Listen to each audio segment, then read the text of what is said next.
Good afternoon, everybody. I think we'll make a start. There are a few missing, which is disappointing, but we are quorate.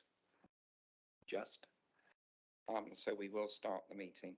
So you're probably aware I'm good man. Tom's here. I'm Simon Carswell, Chair of the Licensing Committee, and I'll invite Claire to introduce the supporters. Thank you, Chair. So my name is Claire Rendell. I'm the clerk for today's meeting. We've got Leslie Donan, who's here from a legal capacity, Alan Weldon and John Rendell, who are both licensed. Thank you. Also welcome to those online and welcome to members of the public, which is Mr. Hall, I think. Today's meeting will be run using the webcasting system via Microsoft Teams. Committee members and key officers are physically present in the lateral room at County Hall. Other elected members and officers may physically or remotely join the meeting to speak on specific agenda items or observe. Only those in the meeting can actually vote. There may be a slight delay between agenda items. Don't know why. The agenda pack with papers is available via ModGov or directly from the council website from the link which was sent out to members. When you are invited to speak, could you clearly state who you are for the benefit of anybody who's listening to the meeting so that they can identify who is speaking? And the meeting is also audio recorded. Finally, as agendas are now viewed electronically, could I kindly request that members and officers refer to page numbers from the published agenda pack to assist all present in finding the appropriate information? Can we go to apologies for absence, please? Yes, thank you, Chair. So we've had apologies from Councillors Diogo Rodriguez, Brian Smedley, Hugh Davies, and we've got Councillor Tony Robbins from the committee joining online today. Thank you. Can I ask for any declarations of interest?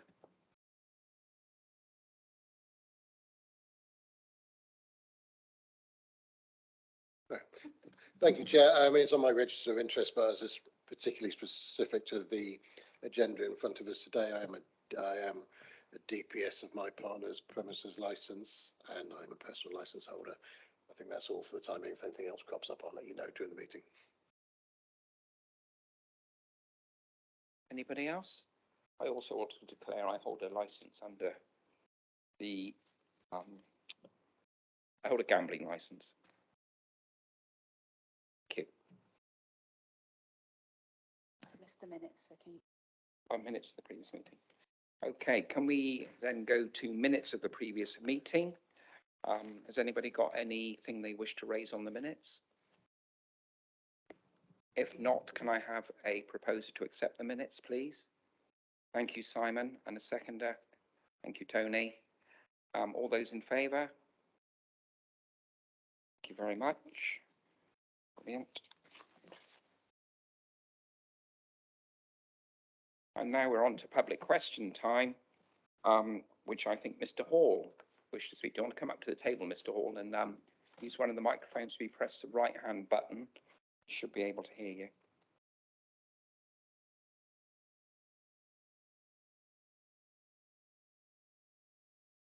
Good afternoon, committee, Chair. My name is Nick Hall. I live in Pilton and near Shepton Mallet. I'm a parish councillor, but today I'm speaking in a personal capacity on the draft licensing policy. I am disappointed by the council's response to my comments, and I request that you reconsider and act on 6 policy areas. Area 1. In section 2.3, you express the areas of concern. Surely Somerset Council is concerned about overcrowding and crushing at large indoor and outdoor events. There are multiple recent examples of tragic outcomes. East London, you'll recall, and Houston being the most notable.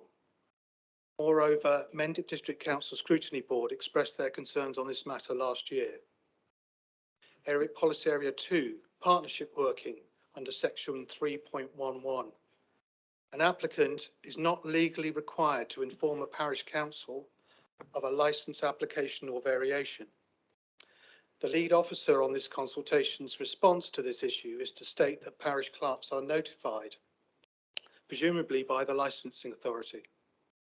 If this is Somerset Council's solution, then the licensing policy should explicitly state that the licensing authority will write to the affected parish clerks, say within 3 days of validating any licence application or variation. Policy Area 3, Cumulative Impact Policy. This is section 3.3. In our community, we have two major concerns: sequential licensed events at the same location, and secondly, 20 or 30 large events, each one apparently only requiring a temporary event notice, held at the same time and in the same area. A cumulative impact policy should now be developed to address these issues and doubtless other similar ones across Somerset. Policy Area 4, Enforcement. Each year, Mendip District Council Scrutiny Board reviewed the regulation of the Glastonbury Festival licence. This formal review, and others like it across Somerset, should form part of this licensing policy. Policy Area 5, Safe Capacities. This is section 4.14. This policy should not only require the applicant to specify safe capacities, but also specify their procedure to ensure control of safe capacities.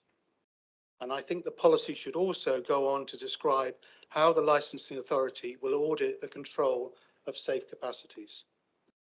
And finally, Policy Area 6, Noise Nuisance. Our experience in our community is that the design and monitoring of licensing conditions for noise nuisance is inadequate. Policy and implementation need to be tightened. So I assert that action in these 6 policy areas will significantly reduce the risk to public safety and reduce public nuisance, and I urge you to take action on this now. I offer to work with the new licensing team to help develop these solutions if they would find that helpful. Thank you, Chair. Thank you very much, Mr. Hall. I think we've also got a written submission from Carolyn Griffiths, which I think Claire is going to read. Thank you, Chair. So this is a statement by Carolyn Griffiths, resident of Pilton. The first title is Public Participation. Sorry, my computer's just dropped out. I regret that I am unable to join this meeting to speak to agenda item 5. Like many others, a meeting during normal working hours is a barrier to public participation. I am grateful, however, that the Council has agreed for my comments to be read out. The consultation exercise was in the first place poorly publicised. Then we had only circa a week to register an interest to speak after publication of the report, or like me to make a written submission. This has undermined proper engagement of those who have a legitimate interest in the policy's effectiveness and fairness. Comments specific to the Council consideration of the consultation responses. 3 minutes is inadequate to express my profound concern relating to the adequacy of report, which is to inform your recommendation to full Council. The report is almost all cases recommends rejection, change, and in doing so rejects the opportunity to better serve the objectives of licensing. The reporting officer claims in his covering paper at paragraph 1.2, those that had issues viewing the document or were not relevant have been contacted on an individual basis to either rectify the issue or to provide an explanation as to why the responses were not considered relevant. I would like to make it very clear to the committee that the above did not take place. I received a phone call from the author, but the nature of the call was of a categorically did not provide the information that it claimed. The report before the committee fails to reflect or answer the key issues I raised in consultation. This is a grave concern and flies in the face of consultation. As a general comment, similar issues that might merit a change of policy have been raised by different consultees from different perspectives, and yet the executive officer's response is in almost all cases no change recommended. It raises real concern about how proposals for change were assessed and why proposals were rejected. It is my considered belief that your consultation process has not been properly conducted and you do not have accurate or complete information before you. In 3 minutes, I have no realistic opportunity to present detailed evidence. For illustrative purposes, I am summarising 3 matters of concern. This does not provide adequate background for the committee to decide, nor does it rectify the other areas where the consultation response is inadequate. Please refer to my recommendations in paragraph 9 below. Noise controls, monitoring and enforcement. My consultation response described using the festival as an example, the evident inadequacy of the existing policy to protect communities from the repeated nuisance of noise. The problems of noise is in fact and was recognised by members of the public and councillors at Mendip Scrutiny Board. This seems to indicate that the existing policy, its application, monitoring and enforcement provisions of the policy needs to be improved. Astonishingly, no proposals for changing the policy are made, the response being any complaints received will be assessed and appropriate action taken. The point that was raised in consultation is that the council team did not take appropriate action to prevent the reoccurrence, so a change in policy is required. Cumulative impact. The current policy does not encourage the consideration of cumulative impact, yet the events in Somerset particularly merit this. The reasons given for rejection is that the policy is that the Somerset Council has no immediate plans for this. This is not a competent response to a proposal for change. Safe capacities. One of the consultation responses proposes the applicant needs to describe safe capacities together with the procedures that are in place to ensure safe capacities are not exceeded. This too is rejected with no stated consideration or reasons except each application will be considered on its own merits. And then the proposals to the licensing committee meeting. It is in the public interest that the report is withdrawn. The shortcomings, both in terms of process and consideration of responses outlined in this paper, are subject of a full review led by a person not involved in the process so far. Any shortcomings are corrected. Consultees have the assurance that their input is properly heard and properly addressed. The report is resubmitted to a future committee date. If the committee decides otherwise, then a request for transparent explanation is made available. Thank you, Chair. Thank you, Claire. Thank you both for your comments. Carolyn, in her absence, and Mr. Hall, who is here. All I will say is that the comments have been considered in the consultation and replies sent as applicable. Can I go to Alan Weldon now to introduce the report? Thank you, Chair. Good afternoon, members. Good afternoon, everybody. As you will see from the report, this relates to the requirement for Somerset Council to draft and publish the licensing policy in accordance with the Licensing Act and the associated legislation and guidance. The matter, if you recall, was before you in June earlier this year with regards to agreeing for the draft policy to going out to consultation, which you duly did. It's important that we get this work done. In terms of the transition to the unitary authority, the orders require us to publish our policy within the first year. Consequently, it's before you today. As you will see, the draft statement of licensing policy previously agreed is Appendix 1.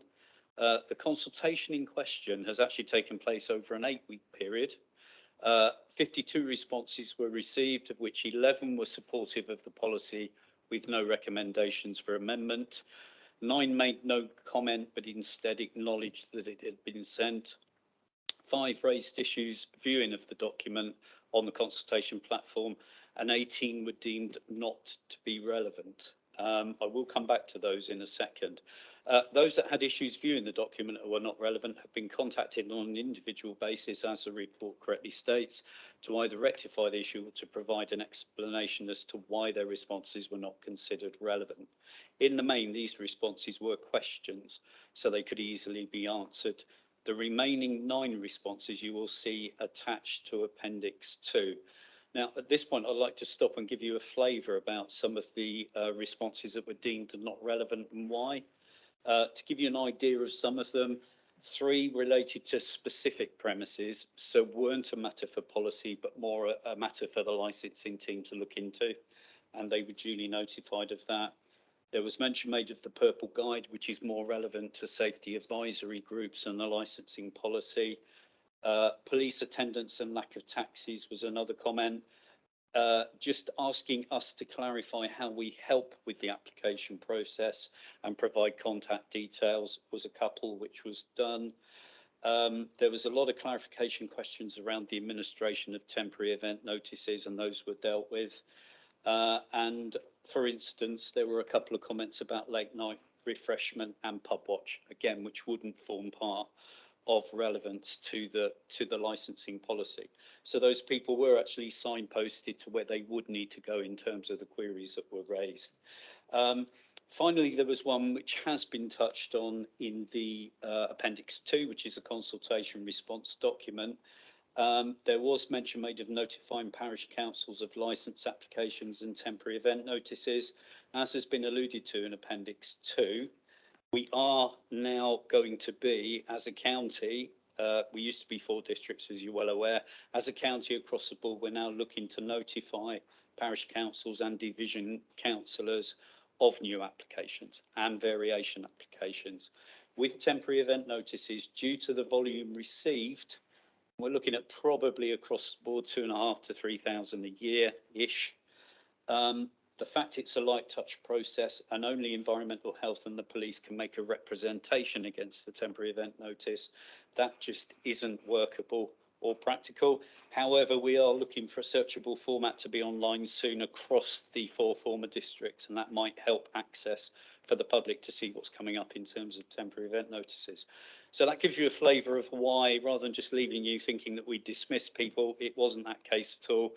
It was determining the relevance to the policy in terms of those queries.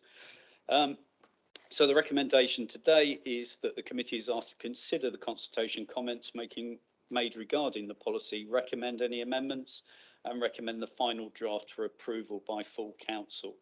And the reason for that recommendation, as you can see, is simply because it is a legal requirement that each licensing authority has in place a statement of licensing policy. Without further ado, if I can refer you please to Appendix 2, which I'll also try and get access to, bear with me. Yeah, there we go. What I'm proposing to do, there are 9 consultation responses. If you're happy, Chair, I'll go through them in block and then ask members if they have any questions specifically to that grouping of responses, if that helps. The first one is sorry, yes, sorry, that's fine. Yes. Yeah, thank you, Chair. The first one, as you'll see, comes from a parish council in response to the consultation that was sent out. There are a kind of combination of recommendations and also comments in there. So there's kind of a degree of things that we'll note, but wouldn't again be relevant to policy. As you can see, there are 17, I think, points on that one. Is there anything specific you would like me to refer to in terms of the recommendations made or not? Or anything you'd like me to enlarge upon for you? Any of the committee members want to ask anything on that? Marcus? No, carry on. Okay. Is it, sorry, Chair, just to confirm for my own benefit afterwards, when we redraft, is everybody happy to accept the recommendations made on the right-hand side with that? Is that okay? Yeah, okay, thank you. Member of the public is the second one. There are some of these points are very relevant, as you will see, but of course we have to be robust enough to acknowledge what should be in policy and what shouldn't be. And again, with those on that member of public, we've put no change, but for good reason. Even though those points may be valid, they're not something we can deal with in the policy. Does anyone have any questions on that block? I think it's 4 points there from number 2. Yeah, sure. Yeah. So just for clarification, because obviously you talked about applicants liaising with neighbours, etc., and you've recommended no change. This would be a planning issue, not a licensing issue. But I suppose we do encourage applicants to speak to, although we don't require it, we do encourage. And obviously I would point out that, in some cases this might be easier than in other cases, depending on relationships with neighbours, etc. That kind of hits a nail on the head, I think. Yeah, it does depend on the situation. There is no requirement for applicants to do so, but where we do strongly recommend that they do, yes. In terms of the consultation process, for instance, to give you an example, if somebody had made an objection and it went to a hearing, then the subcommittee will be within its rights to ask the question, well, you say you've consulted, have you consulted with the local community? So that would be procedurally the right way to go through it. But certainly we can recommend. The one thing we've got to be careful about is mandating something that we couldn't subsequently do anything about. It would leave us toothless. So if we mandate something like that, there would be no process in place to bring about a sanction if that wasn't adhered to. So that's why we recommend rather than mandating those things, if that helps.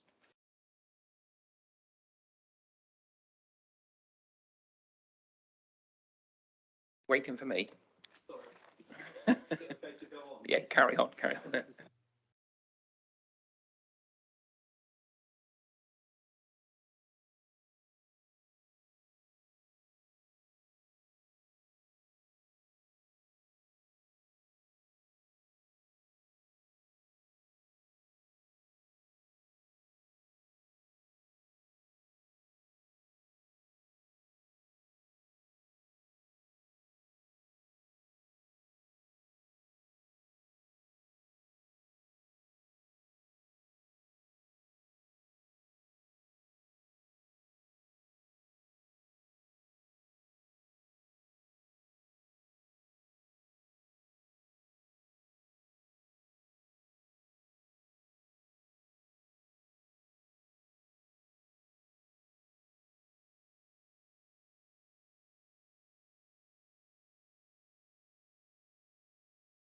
Sorry, Alan. Yeah. You're not taking a breath there. Marcus wanted to. Well, I did actually. Thank you, Chair. I did actually, because obviously I went through this and put a few asterisks and so I went through this and put a few asterisks and a few rings. But I think the member of the public's touched on something, and I never quite. It's one of my little personal bugbears is minimize glass-related injuries and all assaults, and without wanting to sound like some nutty American person about guns don't kill people, people do, which is not quite correct, but anyway. At what point does that become an issue? Because I think we're probably a lot, and I'll tell you what, I'll use an example. Esplanade Club watch it. Quite happily, no problem, all fantastic. Suddenly one day, plastic glasses outside. And I wondered, how did that come about? Was that a review? Was that, and it's how the prevalence of glass-related injuries ends up there. Is this come from the police? Has it come from, I mean, I know we can talk about preventing crime and disorder, but actually that's probably not preventing crime and disorder. It's probably just preventing injuries caused by crime and disorder, if you see what I mean. I'm not trying to be funny or clever here. Just it's one of those, how does that end up with such prevalence? Because I think it's in there a couple of times. Yeah, pretty much you're right. It does come from the police. Quite often police licensing will engage with the neighbourhood teams. Now, in view of what happened with that premises, you're right. If it's a license and the conditions are on there, the only way that can be changed usually is via review or via a variation. So it could well be they had a variation. They might want to extend the licensed area to include an outside area particularly. And therefore the police have said, well, okay, but we don't want glasses outside. Touches on public safety to a degree, but you're right, it's more to do with crime and disorder. That would normally be the police. And new licenses seem to attract in town environments that kind of approach from the police. Now, bearing in mind that the applicant usually, unless there's a hearing, in which case it might be imposed on them, applicants will usually agree a set of conditions as part of the consultation process. And quite often, I think that's a less contentious one than we think, because it does support the public safety element. Carry on, Alan.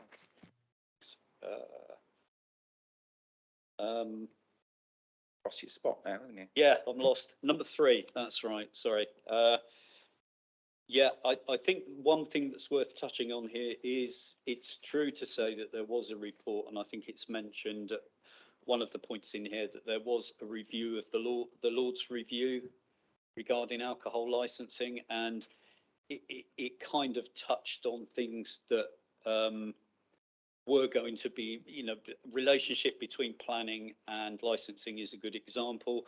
That was going to be the thing that was going to be raised and put into the Act and maybe into the Section 182 guidance.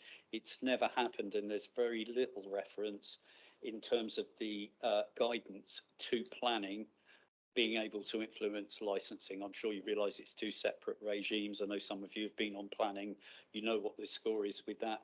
And there are contradictory closure dates, for example. We have some licences where alcohol sales are licensed till 11 o'clock, for example, but planning says the premises has to shut by 10.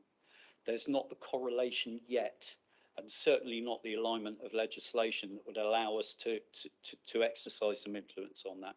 Whether that becomes the case, it's been delayed since the review in about 2017-18, and I don't know if that will come apart. The only thing we can do is, as what it's suggested, and work closely with planning, but more specifically maybe on new premises that are being built that are applying for licensing and planning at the same time.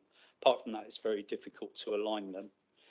If we go further down, I think we've clarified what the responsible authority is. So if I can, sorry, I'll stop there. Has anybody got any issues with the recommendations made with number 3? Tony, you've got, just leaning forward. Thank you. Marcus? I'm sorry to be a pain, but I suppose Right. we are doing the licensing policy. Late night refreshments mentioned by the public there as well, so I'm sort of going through the same order. Question, and and I think probably John has a sneaky suspicion where I'm going with a late night refreshment, is at what point can we make it a condition of a late night refreshment license that they have to take card? And how they take payment now, obviously it's not necessarily very liberal, but I think you could probably wangle it into, you could probably justify it from, you don't want someone then, obviously with late night refreshment, we always like to try and disperse people. Well, obviously if they go and get their, I don't know, doner kebab, we all like a good doner kebab, well I do anyway, but then you have to go down to the cash point to get your cash because they don't take card. At what point could we, I'm not saying put it in the policy now, but at what point in the future could we think, well actually, that really is not, some people might think it's a ridiculous policy, it's not very liberal. But at what point could we put that in the policy later? I don't think we could. Whether it could, thinking off the top of my head, be, yeah, whether it could be part of a cumulative impact policy if that became an issue in a particular area. And that might be one of the examples of where we might consider that. I think, yeah, sure. Yeah, I was also going to add there that I think that perhaps if in individual cases there was evidence to suggest that there was a particular premises where there were problems resulting from them not being able to take car payments, if we could link that to the licensing objectives and demonstrate that, then we could, make a case. We could raise that with the license holder, discuss possibly a minor variation if they were willing to sort of volunteer that change, or potentially review the license and seek to have that added as a condition. So I think that's probably more likely, and I think that it would be, yeah, if there was evidence that it was leading to an issue, then and that would be the way to do it. So it's in summary, evidence based, and it's a commercial decision. Yeah, ironically, it's more in line with gambling at the moment. So next month you'll hear about that, and that'll be on the agenda probably. But yeah, I'd just like to say, I wouldn't want to force anybody to have to take cards. I'm much more in favour of cash, to be honest. But there you go, Tony. Yeah, look, if an owner of a premise wants to say you've got to pay by cash or you've got to pay by card, that is his choice. There ain't no legislation at the moment that says you've got to do this or you've got to do that. That is up to the person whose business it is. If the customer doesn't want to comply with that, he goes elsewhere. It's simple. It's not part of the planning policy, and it's not part of licensing policy, and that is it, full stop. Thank you, Tony. Or that's how I see it, and if I'm wrong, I think you're legal agreeing will with what tell I me. said, but Yeah. more forcefully, Yeah. which is fine. Alan.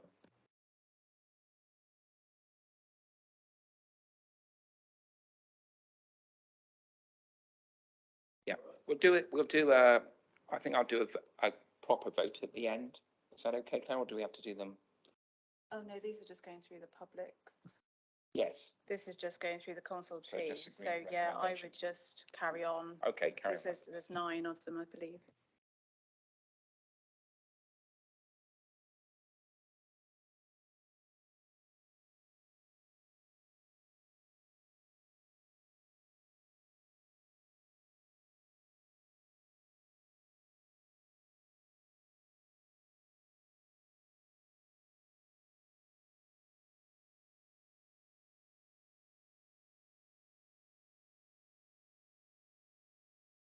Beg your pardon. I'll repeat that. Just number 3, I think is a good point, and one that we should reword, and I think we've put that in the, sorry? Oh, right, okay. Beg your pardon. Sorry. I've only got a Word doc copy of this one. I'm sorry. It relates to, oh, in terms of in future reference, you mean? I think the page number of the document, Alan, so are you on, what page are you on now? I am on my own Word copy, so that doesn't help you, does it? It's, if you look in the left-hand column, it's number 4. If you scroll down to number 4, if you use number 4 in the left-hand column, it will come to number 4, member of the public, if you scroll down. Yeah? Sorry, Claire, if you can help me out with the page number. Own goal from my point of view, I do apologise. Chair, just Page 69. 69. for the point, so you're looking at, so page 4, yeah, and which bullet point you're looking at number 3, weren't you? Suggestions, Yep. We will, second sentence should read, you know, that quotation mark. yes, That correct. one, yeah? Yeah, Brilliant, that's thank you. fine. Thank you. Thank you, Tom. And there are a few there as well. We've touched on the ward members and parish clerks, which of course we are going to be doing now with applications, notifying the division members and the parish council. That we can only do, as I say, on applications for licences and variations, not temporary event notices, unfortunately. And I think the last point would be outside of the policy because it's for the climate team using their expertise to bring in those and bring together the climate change proposals. Yes, Councillor, sorry. Thank you. You say there is no control over the number of temporary event notices, and of course that's true, but I thought there was a blanket no more than 28 in one calendar year. You are correct. Yeah, so obviously whilst within the parameters of the potentially up to 28 in a calendar year, a premises can look for temporary event notices outside of their normal business hours. So I think that's something that we need to make clear to people, and particularly to parish councils and the local ward members, because obviously it has come as a surprise. My time on licensing committees, it's come as a surprise to people that there is the possibility of a maximum number of temporary events notices, and the length of time, the number of days attends can cover. So I think we need to make sure that everybody understands what that is. Do you think do you propose we put that in the, or? I would recommend it, yes. Yeah, okay. I don't know whether I've got support from elsewhere, but I mean, it's just about making sure that particularly the local ward councillor and the parish council, the parish clerk is aware of Those limitations. that, you know, there are a number of potentially a maximum number.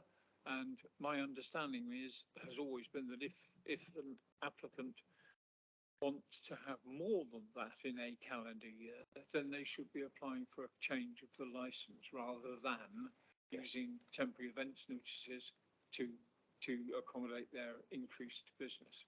Yes, yeah, no, I agree. So, but I think we need to make it, personally, I think we need to make it a bit clearer. Okay, no, that's fine. So Simon, are you proposing that we put within the policy the number of tens per annum? Yes, I'm happy to propose that because I think we need to make sure that it's clear to everybody reading this that you know, it is permissible for a licensee to apply for a maximum of in any calendar year. Now, I need to ask Leslie, my apologies for not talking to you about this previously, Leslie, is whether that is a calendar year, i.e. January the 1st to December the 31st, or whether it is based on the first application in a 12-month period. Yeah, so it's. If I could So I keep pressing the microphone and nothing's happening. That's my fault. Yes, there is. I'd be guarded against putting in policy the actual amounts because that's changed and could be subject to change in the future only because I can't remember. I think it was a Business and Planning Act potentially actually increased the number that could be done in a calendar year. And we're waiting to. I think is it 28 at the moment, John? Sorry, yes. I believe so. Yeah, we believe so. It used to be 21, I think. And the current, it is on our website and we do signpost people that way. So if we were to clarify it in policy, I'd recommend that we refer to the fact there is a maximum to the number that you can have, and maybe leave it at that for this stage, because we're not really sure yet when it will go back to the normal numbers, if that makes sense. Would it make sense under those circumstances, sorry, forgive me, Chair, through you, would it make sense under those circumstances to add a link to the current legislation so that somebody looking at it showing that there are the potential for a number of tens in any calendar year, if we add the link, that then says today's legislation is 21, 28, 93, whatever it might be. Thank you, Chair. Thank you, Simon. If you can bring your microphone a bit closer, Simon, when you do speak. Tom, did you want to say something? I was just going to second that motion that Simon said. That's fine. Thank you. So what are we actually recommending now? The actual number in there or a reference to? A reference to? Alan was suggesting that it would be safer if we made a reference to the current legislation and a link in the document so people go straight to that. So it is the up-to-date information at any given time, because it may change between what we say here today and, I don't know, next week or next month. Okay, Simon, so that's a recommendation to put in the policy a link so that people, and to state it in the policy, that there's a link to the current legislation which will specify the number of days. Tom, are you happy to second that one still? We just Yeah, have a that's quick fine, vote Chair. on that. All those in favour? You happy with that, Alan? So going back to the document, Claire might help me if I move off of pages, but we're still on number 4, I think. Is there anything else as part of number 4 that anyone wishes to question? Just so I'm absolutely sure, this is the paragraph that ends parish councils. No, it's there are 11 points, of which Yes. the last one relates to Yes. 4.71. Yeah. Yeah. Okay. Yeah. Good. Thank Uh, you. the Oh, I next, see. Number 11, 4.71. Okay. yep. On to number 5. And I think that is a very short recommendation there, that there are no changes. And again, mentions the planning issue, which I referred to earlier. So does anyone have any issues with that one? No? Okay, thank you. Number 6 is from a responsible authority. We've already agreed with that responsible authority that the reference to the Advertising Standards Authority should be in there with regards to the influence that alcohol marketing might have on children. So we'll come up with some wording along the lines of, and to give you an example, the licensing authority recognises a risk regarding how alcohol advertising and marketing may impact upon children. This activity is regulated by the Advertising Standards Agency, who is the UK's independent regulator of advertising across all media. Then put the link in, if that meets with your approval. Yes, thank you, Alan. Okay, thank you. Yeah, I think we've agreed a number of elements there, and the ones that we've noted some of the elements too, that although they won't go in the policy, they are noted for general procedure and consideration. So 6 points there. Anyone with any comments on that, please? No, carry on. Thank you. Sorry, number 7, member of the public. Again, one comment, as we have actually referred to venues in a residential area in the paragraphs that are there in 2.62 and 2.65. So it's a good point, but we've already got that in there. So if anyone would like to make comment on that one. Is that correct? And the Devon Maid is mine. Yeah, I know. I wasn't sure if that was a mistake or a spell check or not, but I don't know the answer to that. Looks like a spell check to me. Yeah, I think so. But yes, I think if it's noise and antisocial behaviour and Decision relevant might be the areas, word. we're already there really with what we've got earlier on. I think it's meant to be decision rather than Devon. Yeah, yeah. So if everyone's happy with that one, I'll move on. Similar to the comment by the Somerset Council officer, who correctly said that maybe it was a bit short in terms of what we'd said on considering pre-application advice. So we've made a recommendation that I think does relate to the adopted fees schedule, because quite rightly, we would have to publish that in advance. So I don't think there's anything else for me to say on that one. Is everyone okay with that one? Yep, thanks. Number 9, member of the public, a lot of information on this one, some of which is noted, as we've said. Much of this, however, relates to one particular licence in the county. Now, with respect to big licence, big event, but it has to be dealt with on its own merits through the meetings and through the engagement that's already set up.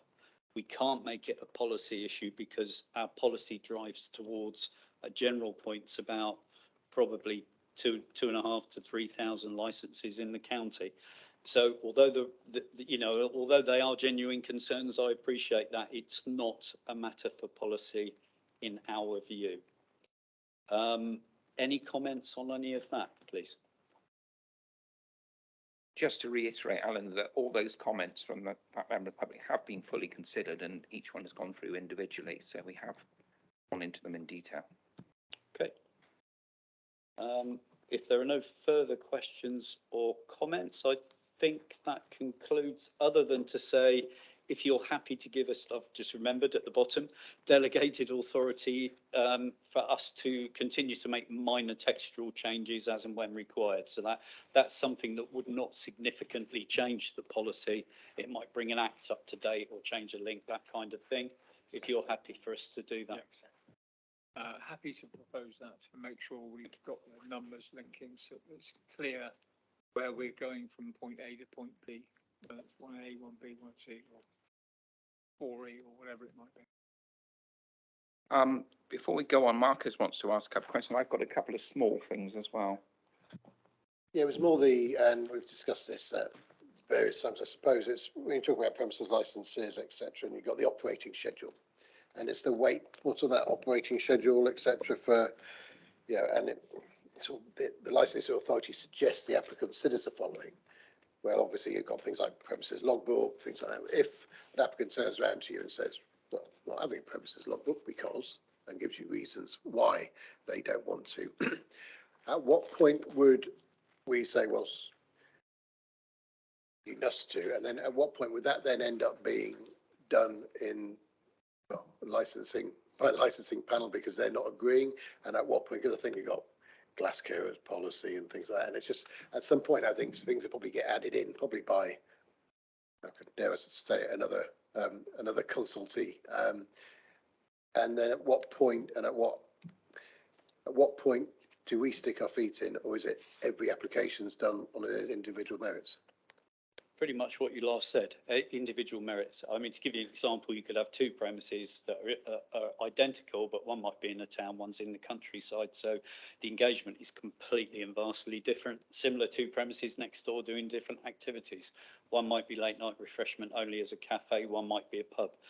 So it's very much on each individual example. The way the regulatory bodies look at it is the same way.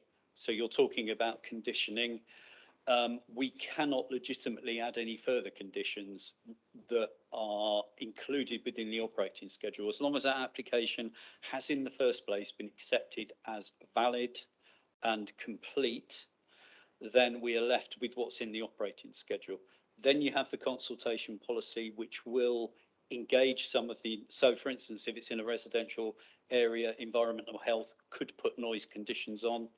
Similar with the police, if it's in a town centre and there might be antisocial behaviour. So again, it's very much per the premises. And as you said, the ultimate then is if anyone puts an objection in, whether it's an RA, a member of the public, whoever, the hearing will then determine the whole thing and can add what we call Annex 3 conditions to the licence that are done by the hearing.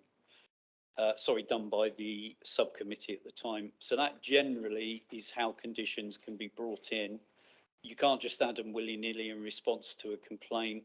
So sometimes if there is an issue, premises are encouraged to submit a minor variation to tighten control on a certain issue. For instance, underage sales, if that's a problem. Those are the mechanisms really for conditions. So it's very much on each one really. Okay, can I just raise a couple of, there must be these are probably small points that you'd look at yourself, but on page 19 of the actual policy, it's page 3 of the policy, page 19 in the papers. It says district lead approved policy. Is that because Jack was leading as part of a district, or is that incorrect? It says district there. Sorry, Page 19 or page 3 of the policy, depending on what you're looking at. Page 3.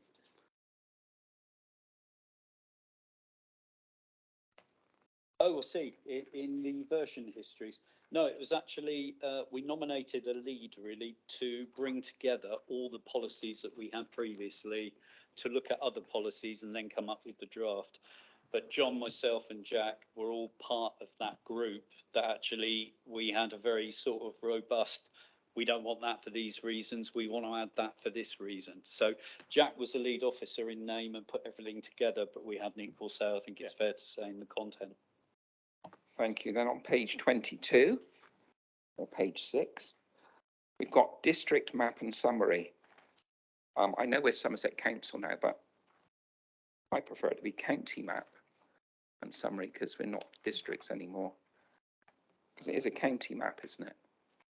It is county map. Yeah, it was, I must admit, the only one that was available at the time from our team that were providing those. I think we're looking probably to improve that. Is that what you mean? Sorry. Well, it's the heading. Oh, within the district. It's The the heading. fact that you're relating to Heading. district in Oh, the sorry, policy, and yes. it's now a unitary council, not Yes. district. Now, Yeah. please disregard any comments I made about graphics on that. All right. Yes, you're quite right. That's on our list of spell check corrections. That has been flagged up. Yeah, no, we will add that. I think it also mentions within the district at the top of paragraph 2 as well. So we need to change that.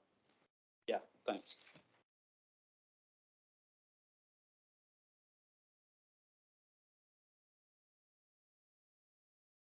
Page 51 or page 35 of the policy. You've got a heading there, charging F. 0.5. Might just be charging, or does the F mean something? No, that's a spell check as well. Okay. Apologies. So that F doesn't need to be there. And finally, I just wanted clarification on something.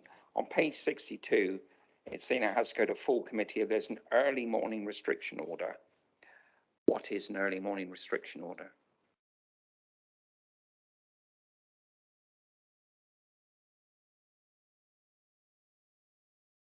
Sorry, could you repeat the question? Beg your pardon.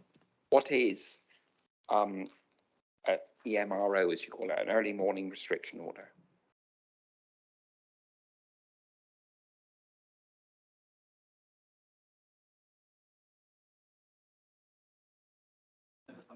Microphone on. Just racking my brains for the right Yeah. words.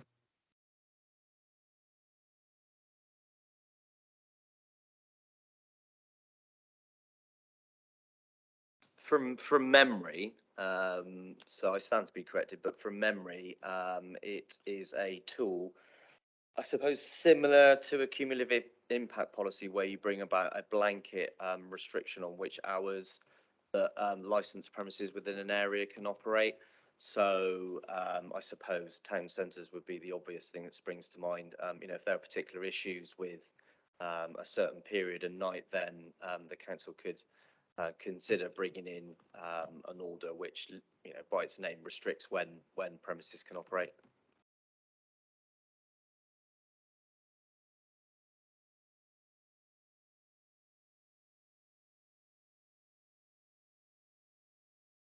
Yeah, I mean, and I think that's why I would imagine it's a tool that probably isn't often used because, of course, as Councillor Locke points out, where you do consider an application on its own individual merits, and licensing authorities would follow up any issues that were raised about an individual premises and could review the licence if it was necessary anyway. Simon. Thank you, Chair. For this to become an issue, presumably we would need to have a member of the public complaining about the time, or the local constabulary, or another interested party to say, we think blogs and cooperating in this unit, this time of the day is not conducive to law and order or public disorder or whatever. But I think we do need to make sure that it's quite clear in our policy. This is going to be our policy, and we do need to know what our policy is, rather than it might not get used, and we'll worry about it when it gets used. I think, I'm sorry, but I do think we need to. I think it's a relatively minor point, but I do think we do need to put it in there, what it actually is. Perhaps, I mean, it's good I raised that because I thought it was just me didn't understand what it was. But perhaps can we take that away and give a written answer to us, because I don't think it's a deal breaker, but it's Sure. it's something we need clarified. Tony. Effectively, If that was, I mean, Simon highlighted it, but with bringing that up, could we not, if everyone agrees to it, say that once the explanation has been brought to the chairman, that we could approve, if that's the only stumbling block, approve the policy, subject to that being clarified to the committee and the chairman's satisfaction and altering, and then just an update, just given at the next meeting that one particular issue was altered. Thank you, Tony. I think Claire wants to come in because there is one thing from that. I was just going to say, if the officers could give that clarification before full council, because obviously it's going to full council on the 27th of this month. So if we could have clarification as soon as possible, because obviously that's the signing off decision-making body. So obviously councillors won't be able to make that decision before then. Thank you. Because if excuse me, Chairman, because if that has not come back through officers to the chairman, that will not be approved at council.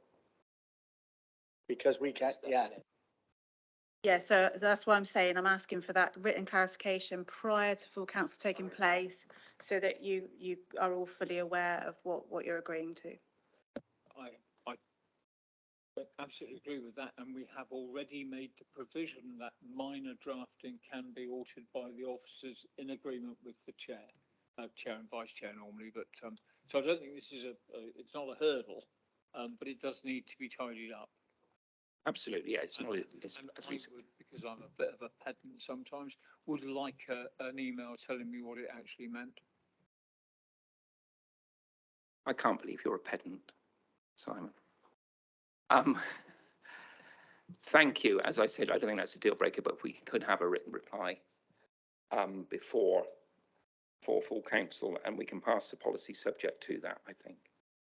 Okay, Marcus got one. Yeah, sorry. Sorry, I've just found one word. 4.55 or 4.5.5. The one about personal license holders producing and changing their address, etc. I don't quite understand. I've read it several times and did last night. I don't quite understand what it means.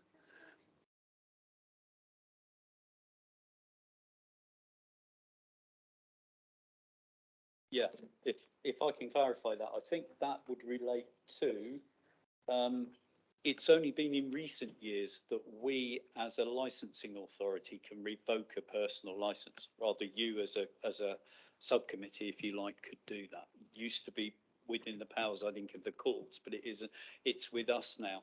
Now, what somebody should do if they are before a court for a relevant offence in relation to the Act is tell the court they're a personal licence holder.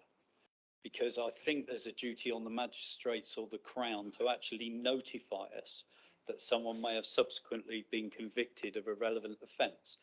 Now, they don't do that. and there's been many conversations had about that. So we quite often find out later on down the line, then we're in a position where we've got to consider whether it's serious enough to bring to a subcommittee for possible revocation.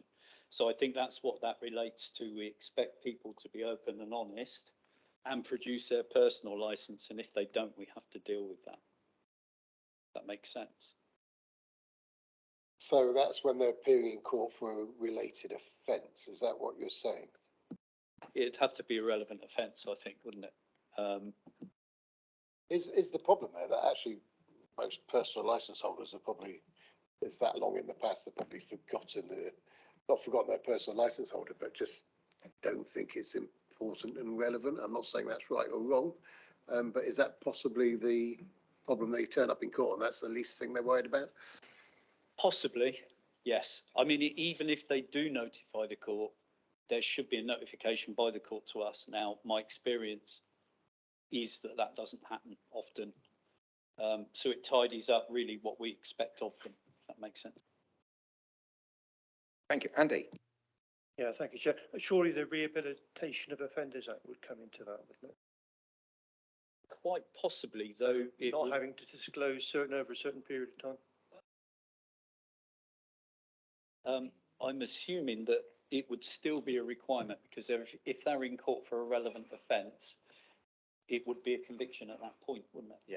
And that's the point where they've got to say, right, well, before that, even in court, I'm a personal licence holder. So it's more to do with if you commit a relevant offence whilst you're a personal licence holder. Because the application process, I think, should dig out anything else. It's during the course of holding your personal licence, if that makes sense. Yeah. Simon?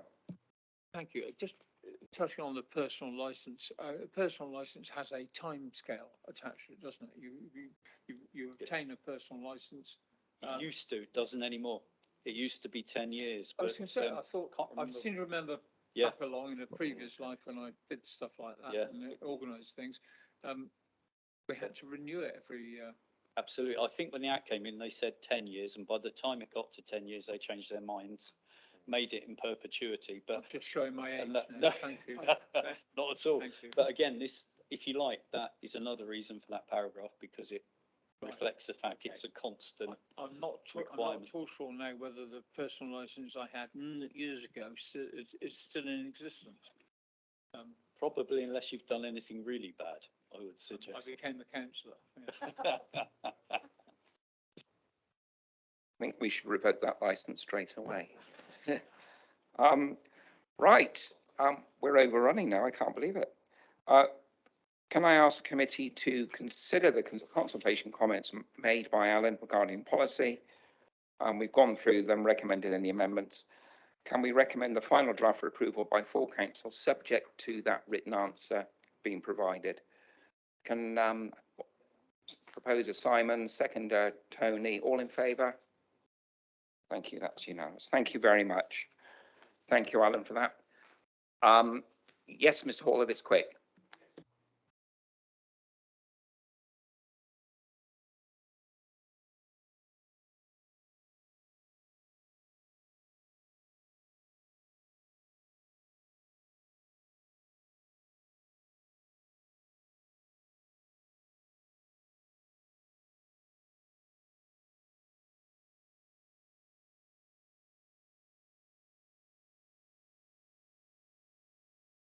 Thank you, Alan. Did you want to say?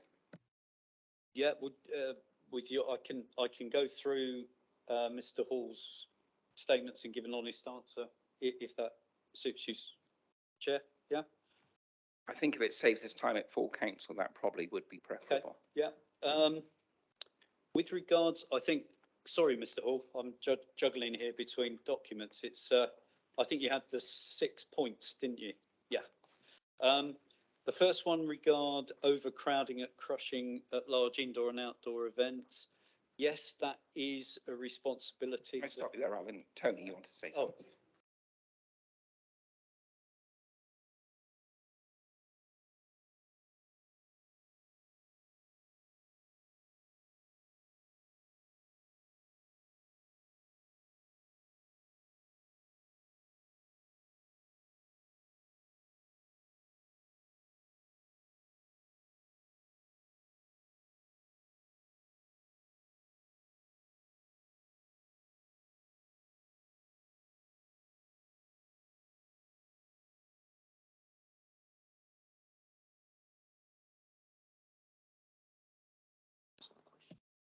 Well, I'll let Alan answer the questions now. If it's brought up at full council, we can do a full written response then.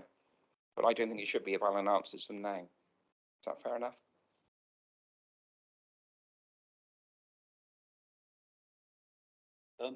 We think perhaps it would be a full written response, might be better, Chair. Okay, that's what we'll do then. Yeah, Well, okay. Mr. Hall, we will give you a full written response to your questions. I think the danger is probably if Alan gives you responses now, then we might not get it absolutely right. So you will get a written response. Thank you. Thank you. We'll move on now. Tony. To be pedantic or whatever you like on it, but Simon is just, you know, we just whisper to each other, but that response needs to be done before full council to preclude that, to stop those questions coming back to full council. The member of the public must get those answers before. We Absolutely. need some, you know. Absolutely. Thank you. Are you happy with that, Alan? Yeah. Good. Thank you. Good. Let's move on. That's fine. That's fine, Tony. Fixing fares charged by taxi drivers is we're going on to now. I'm going to invite John, I think, to introduce this report. Thank you, Chair. I will keep it brief. It is just an update on some of the work that we've been doing. The council has the power to set the maximum charges that taxi drivers charge the travelling public. There are currently four sets of maximum charges, if you like, in effect across the county, inherited from the four predecessor district councils. We're working to try and harmonise those. Officers came up with a proposal. Currently, we have surveyed vehicle licence proprietors for some initial views. We believe we're at a stage now where we are ready to formally publish those proposed charges. The power to determine whether those should be adopted or not sits with the executive. That's assuming that there are objections to that proposal. If there weren't during the consultation period that follows the publication, then the charges automatically come into effect on a date that we have to set.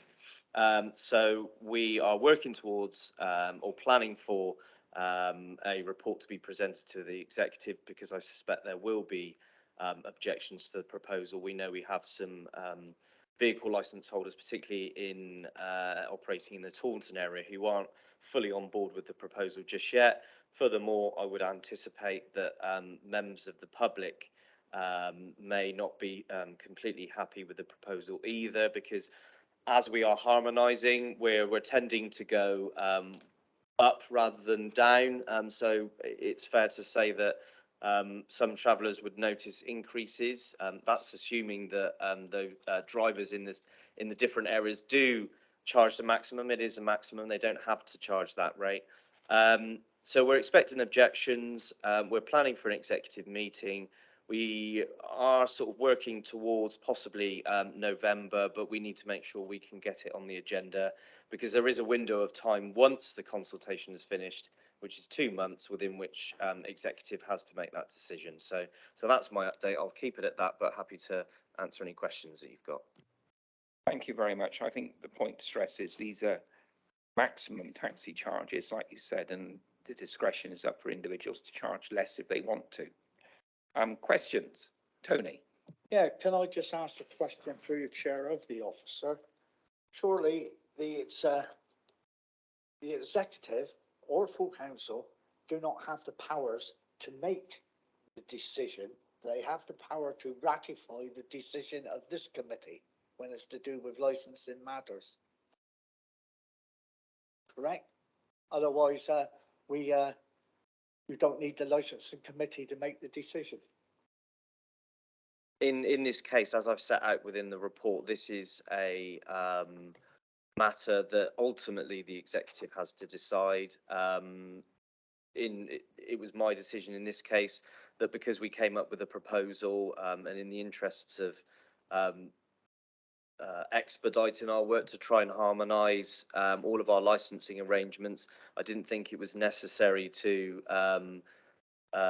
if you like, bring a draft proposal before the licensing and regulatory committee, because of course there has to be a consultation, so there will obviously be some views that we'll need to take into account there. And as I say, there is a short window within which the executive actually has to determine that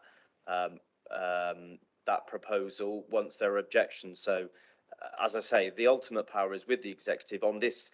This is a quirk, if you like, of licensing, that it is an executive function, and that's why it's done this way in this case.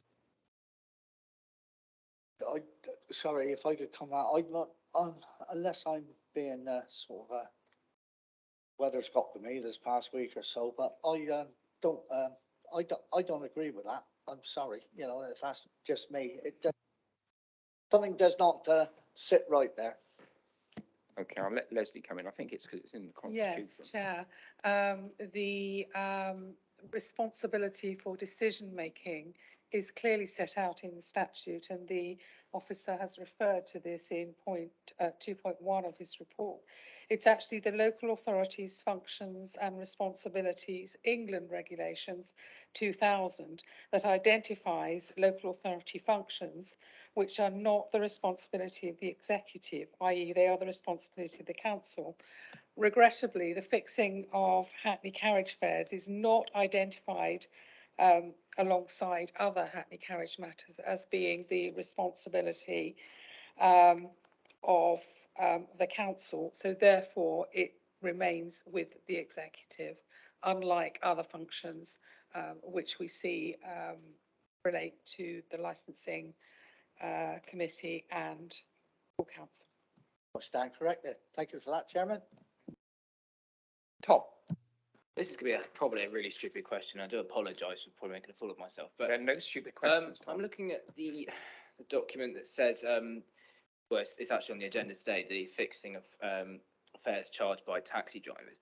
And I'm just scrolling down to 3.9, using the basic 2-mile journey as an example. The 4 existing tables of the fares compare as follows. I'm just wondering why South Somerset is 50p more than Mendip, and South Somerset is the most expensive. That's a good question. There is no real answer that I have for that, other than over time, each of the predecessor district councils has fixed its fares at a certain rate. It's then reviewed those fares periodically and made increases. But I suppose you would have to go back through the minutes of previous meetings and archives to find quite why they were set at a particular level. But they are all different. They're structured differently, and obviously this piece of work is trying to sort of bring that all together. Thank you. I think that's a wider picture as well, with lots of fees in various departments were different between the districts, just because over time they would be, and they're using different criteria to work out charges. Did you want to say something? Yeah. Thank you. Yeah, I think on that last point, actually, I think I was on the Somerset Western Taunton executive when John had to merge the rates there, I think, and similar sort of debate and everything was had then. I can't remember whether they did go up. There were some very valid points actually put by the, I think they were more the Taunton taxi drivers at the time asking for an increase. And I was wondering what those, you say you got maybe not the buy-in of some of Taunton taxis. Obviously now we include, when you say Somerset Western, do you say, are you meaning Taunton, or are you talking about the whole Somerset Western Taunton area? But the other question I've got really is, bearing in mind what's going on with inflation at the moment, and the reason for those fare increases probably a couple of years ago now, which was related to fuel costs when fuel was suddenly nearly £2 a litre, probably wasn't it? Do you foresee this coming back again and again? And we're now getting to the point as well with taxi licenses. I think it's £10 for a 2-mile journey. So I think if you walk from the centre of town to, say, Richard Hewish, that's a tenner, or you get a taxi from Richard Hewish to town, it's a tenner. It's almost even for me, that's almost worth walking, I think. Maybe not if I had high heels shoes on or was drunk or etc. Not that I wear high heel shoes very often. So I just wondered, can we see this coming forward in the future? We'll be sat here every year until the economy settles down, putting fares up. Yeah, thank you for the question, councillor. The intention at the moment is that we will periodically review the maximum fares that we've set, and that's I think having each of the district councils previously, you know, we've all come from a different team. I think most of us had not seen that many reviews of the maximum fares during the years. So Somerset West and Taunton didn't have a change for, I think it was 10 years. And then there were two in quite close succession. And obviously, if the prices of fuel, the cost of living change quite a bit in over a period, that can result in quite a big increase if there hasn't been for a while. So I think it's acknowledged that it would be it's more sensible to carry out perhaps an annual, biannual, you know, frequent periodic reviews just to make sure that it's set at the right level, and that perhaps if there are to be increases, they are smaller and more frequent rather than infrequent, but quite large jumps, which then can come quite as a shock to members of the public. Does that answer the question? Very well, thank you. I think it's covered in point 3.17 on page 81 anyway, that previously there were less frequent reviews, but we'd look for more frequent reviews in future, especially with the cost of living, inflation, fuel prices. Hopefully we won't hit 200% like Argentina or something like that, but we should review them regularly. Right, if that's all the questions, can I just ask committee to note the report, which is going to the executive? Simon, Tony, yes, yeah, thank you.